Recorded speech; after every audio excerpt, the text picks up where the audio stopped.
Hey guys, another video for the English Friendly Japan playlist. Go to English Friendly directory and then accommodation, hostels and guest houses. In Tokyo, you'll find these guys. And these guys have an extensive range of hostels and guest houses around Tokyo and Kanagawa and Saitama, starting from around 30,000 yen a month, which is pretty cheap for the dormitory style, up to all sorts of very nice guest houses and apartments. So obviously these guys are English friendly. They have some staff that speak English, their website's in English, paperwork's in English, so it's all English friendly. Also, another thing with these guys that's a bit unusual is you don't need a guarantor, which usually in Japan when you rent somewhere you need a guarantor, you need someone to guarantee you. You don't need that with these guys usually. You don't need key money. The key money is another thing in Japan that's quite common, where you have to pay sometimes a month's rent before you move in, and it's not refundable. It's not a deposit, it's key money. It's basically a gift to the owners that you have to pay before you move into a place. So usually with these guys there's no key money and there's no deposit.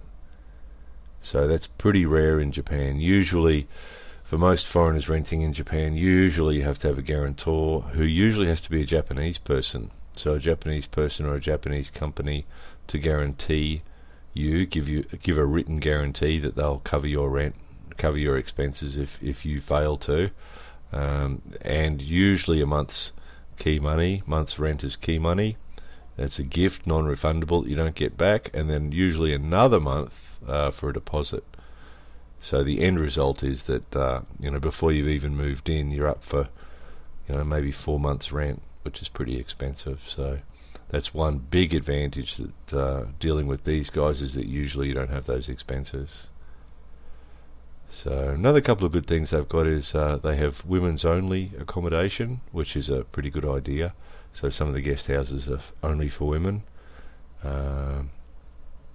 They have designer guest houses, which you guys are seeing here in some of these images, quite spectacularly appointed places, and they're all furnished and ready to go, most of them. So you just move in with your bag, which is another big advantage as well, because usually if you rent a place in Japan you have to buy furniture, and if the place is empty, usually you have to buy your own light fittings and curtains.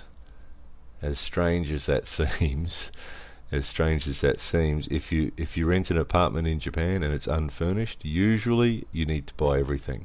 You need to buy light fittings, you need to buy curtains.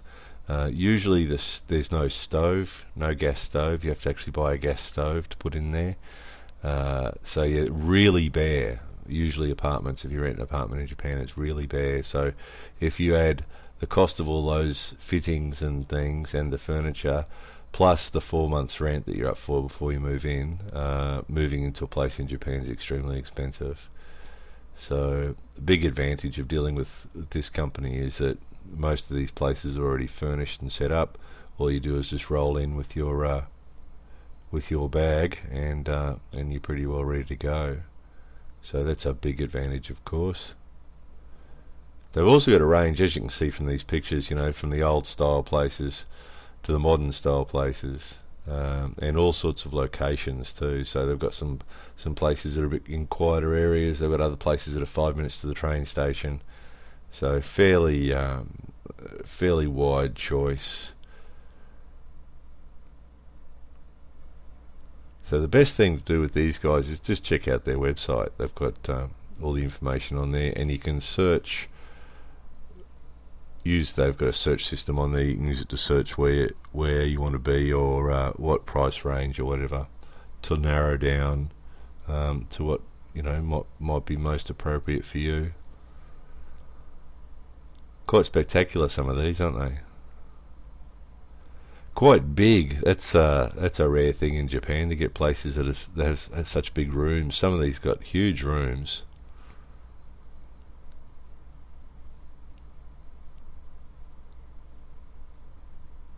Very nice. Beautifully appointed, aren't they? Beautifully fitted.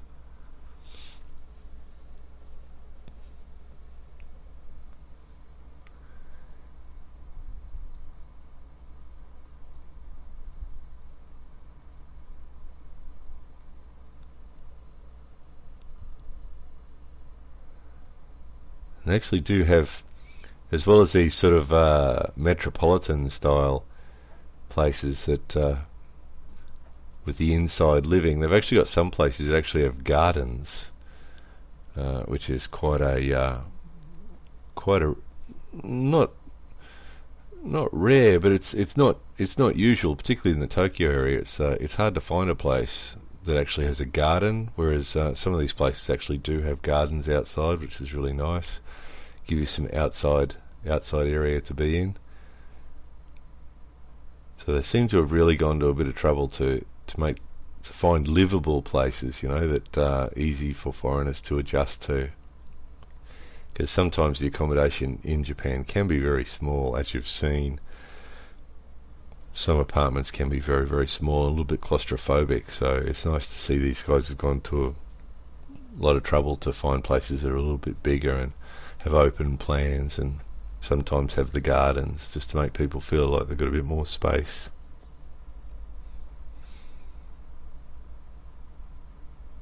Amazing design, isn't it? Look at that one.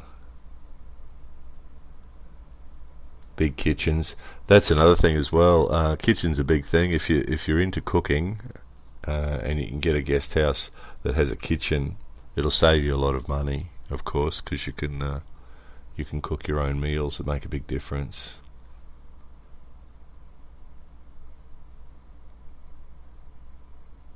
There's a good kitchen.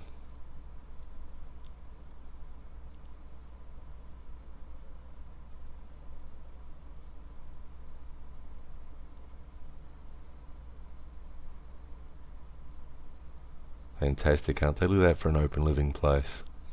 So I'm showing you a lot here, guys. I know this is going on, this one, but I just know that one of the most common questions we get asked is people who are coming to Japan often ask us, you know, what options they've got for where they can stay in Japan, and it is limiting. The deposit guarantor key money thing does make it very difficult for some people to find a place here or to get a place here. And it is true too that there's lots of companies here that just won't rent to foreign people under any circumstances, so that can make it very difficult as well. So it is, this is fairly well known. A lot of people know that, which means we do get a lot of emails from people saying, you know, I want to come to Japan, or I'm coming to Japan next year and I need somewhere to stay, and what do you recommend, what can I do? And I know it's one of the biggest worries for people when they're coming here. So, you know, this is a fantastic option where at least you can get online and get something like this organised before you even come, which is reassuring. So it means that when you arrive in the country, you've already got somewhere to stay teed up, and you know you can just turn up with your bag and just move in, which, you know, that makes it a lot less scary rather than turning up here with nowhere to stay. So it's a fantastic option. And different periods of time too, of course, which means, you know, if someone's only coming here for a couple of months and they want to look around Japan, it's definitely a sensible option rather than try and stay in hotels and spend a fortune in hotels. Come stay in a place like this, in amongst people who can speak English and who can point you in the right direction, you know, for finding your way around. Definitely less scary and more reassuring for people, of course. So that's a good option as well. If you're only coming for 2 or 3 months, just have a look around the countryside. You know, you could base yourself out of one of these places. Would be a fairly sensible thing to do. So again, you can see there's a whole range. So it'll depend on the person, what sort of style you want to live in, and you know, whether you're coming as a single person or as a couple or whatever your situation happens to be, and you can sort of pick a place that's appropriate.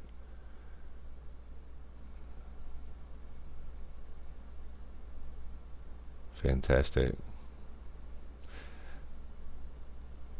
It's artistic, isn't it? Look at that.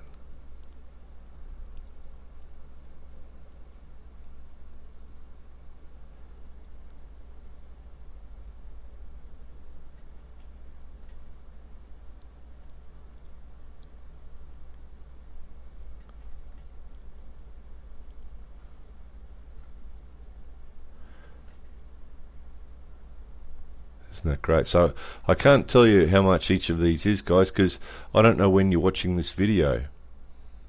So the information can change, of course, these places when they're available, which ones are available, and that sort of thing. So I don't know when you're watching this video. If you're watching this the week I make it, the details will be correct, but if you watch it 6 months later, it could be different. So for that reason, I'm just showing you the images, just so you can see what's available.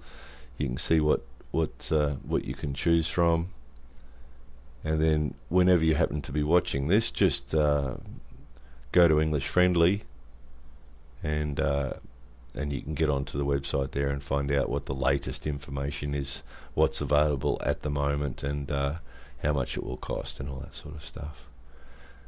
Again, you can use that clever search tool there to search for what's available in the area you want to be in, and how much, and so on.